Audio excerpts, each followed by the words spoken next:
What's up, guys? Welcome back to another episode of Missflips. In today's episode, we are making over this awesome china cabinet behind me, and we are doing it as my last of 4 pieces for a commission. I've been working on 4 different pieces for the same person, and this is the last one of those 4. So we're gonna go out with a bang. Anyways, let's get flippin'. So I got this piece off Facebook Marketplace for $200, and we are giving it a good makeover for my client. As I said, I've done 4 pieces for her already, and this is the last of 4.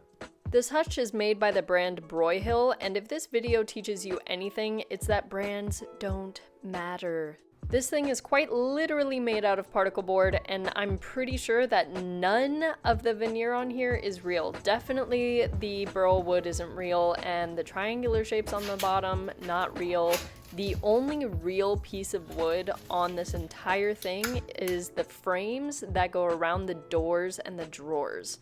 That's it. Everything else is fake, and I'm gonna show you proof in just a second. But first, we're gonna take this baby apart and give it a good clean.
To make sure that each door goes into place properly, I am labeling all of the hinges with the right side and then the positioning. So I have right lower, right mid, and right high, just based off of their placement on the door. And then I did the same for the left side. Before someone inevitably says something in the comments, just know that I tried my darndest to remove these side doors, and they would not budge. No matter how many screws I unscrewed, no matter how much I pried, it would not be removed. So I moved on to the drawers and got all of the hardware off, and then started on removing the glass.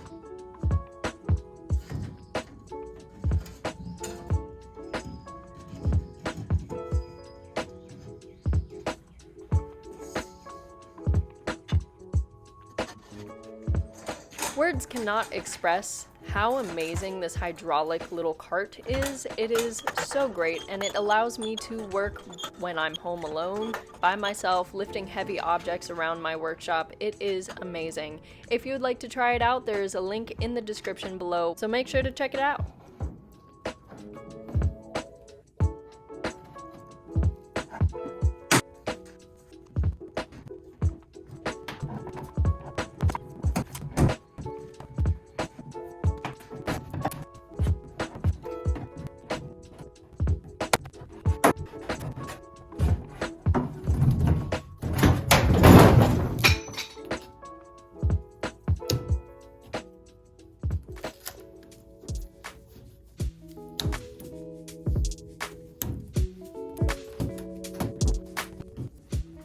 So per my usual cleaning process, I am using Stripwell's cleaner / liquid sander, and so I went all over the piece, spraying down the entire thing just to give it a quick clean, and I was scrubbing, and I found that it worked pretty well on the wood, but then I got over to the painted part, and you are about to see what I was talking about. This paint just melted off. It was it's a total sham. This whole piece is just a total sham. The product that I'm using is not a stripper, by the way. It is a sander and a cleaner. So this stuff wasn't even that good of quality. So just, you proceed with caution, guys. You never know what you're working on. But, we had to get it done, so I just decided to roll with it and remove all of the parts that were just painted on there.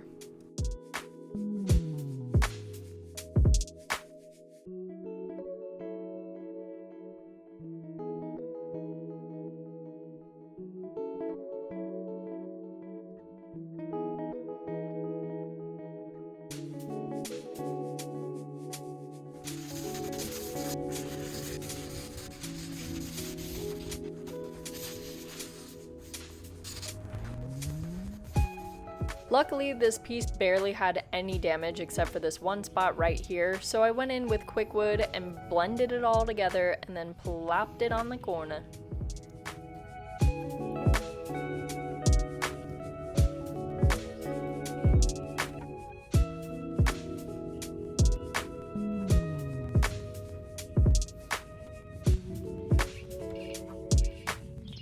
Once it was completely dry, I went in with my orbital sander, and while I was at it, I just gave the rest of the piece a good old scuff sand.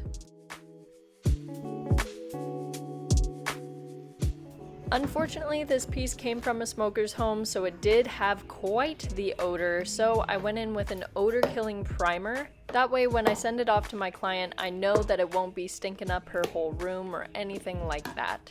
The cool thing about this primer is that it dries clear, so not only does it block odors, but it also dries clear on the parts that I don't want to have paint on them, like the wood frames around the doors. I rehung the backing of this piece just to make sure that it also got a coat of primer.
Now that I had that coat of primer on there, it was time to get everything taped off and ready to paint.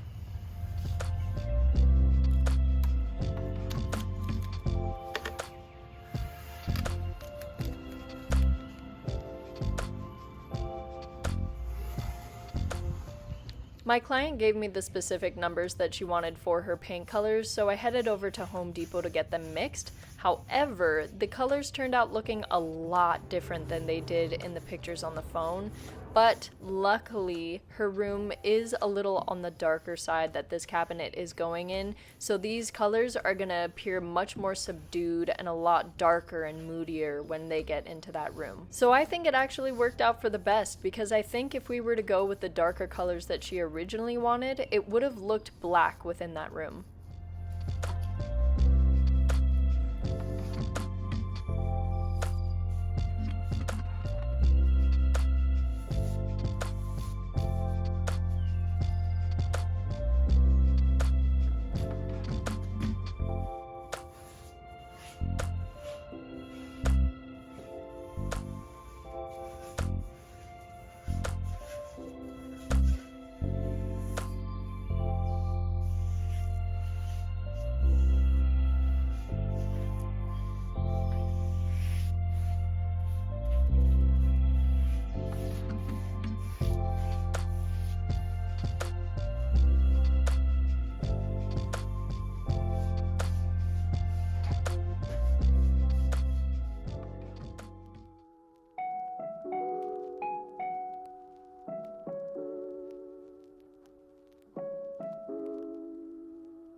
For the doors, we decided to go with a peacock feather look. I'm gonna be doing arches on the glass with fogged glass spray, and so I wanted the pattern on the doors to kind of match that. So we went with this pattern thinking that it would add a little bit of an animal theme to go with our wallpaper, as well as stick with the Art Deco arch theme.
I honestly had no idea going into this how I was gonna create arches on this glass, but you know, we winged it and it turned out really well. So the first step was to wipe down every single inch of these glasses, making sure it was nice and clean for the spray.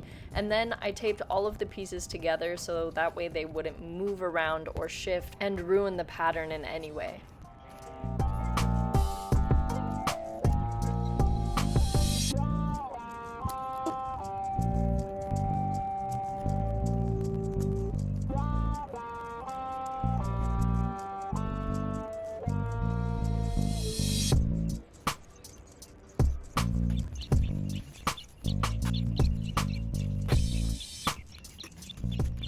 As I mentioned before, I'm going in with this liquid fogged glass spray, and it works really well for just giving like a nice frosted feel to the glass. And so I'm testing it first just to make sure there aren't any clumps or leftover like residue within the nozzle. And then I'm going in and spraying at an angle so that I get the densest concentration of the spray right along the tape, and then just misting the rest of the glass above.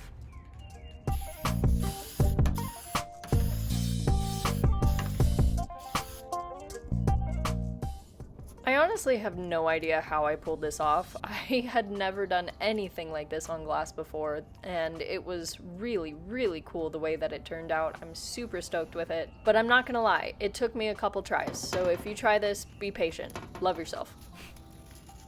For the backing of the piece, we decided to go with a really fun, cool, colorful, animal-themed wallpaper, and this stuff, if you've watched some of my videos, you know that I just despise wallpaper with an absolute passion.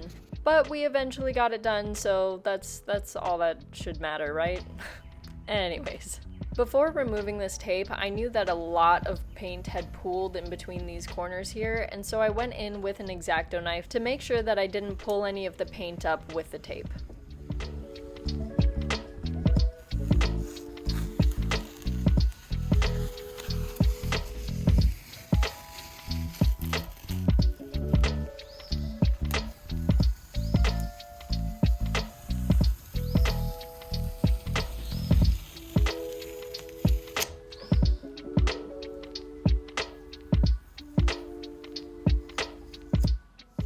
For my top coat, I went in with a satin polyurethane and I just sprayed down the entire piece. And by the entire piece, I do mean the entire piece, because keep in mind, I used a clear primer on every single surface to make sure that this thing would be odor-free. So I had to put a top coat on every single inch.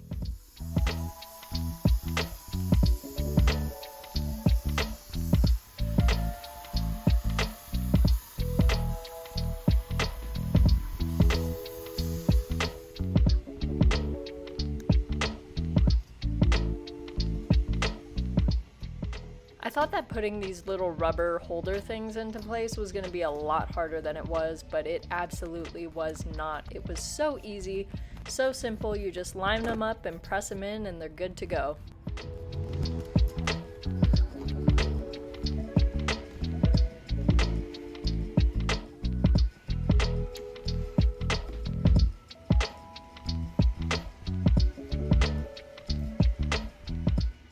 And as easy as it was to put in, they are not that easy to get out, luckily.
The inside of the cabinet was missing a little bit of flair, so I decided to go in with some extra wallpaper that I had and add little squares on each side.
With all the little details getting done, it's time to come to an end. A huge thank you to all of you guys for supporting my channel. Make sure to like, subscribe, and do all those things so that we can stay a happy flippin' family. And until next time, guys, stay flippin'.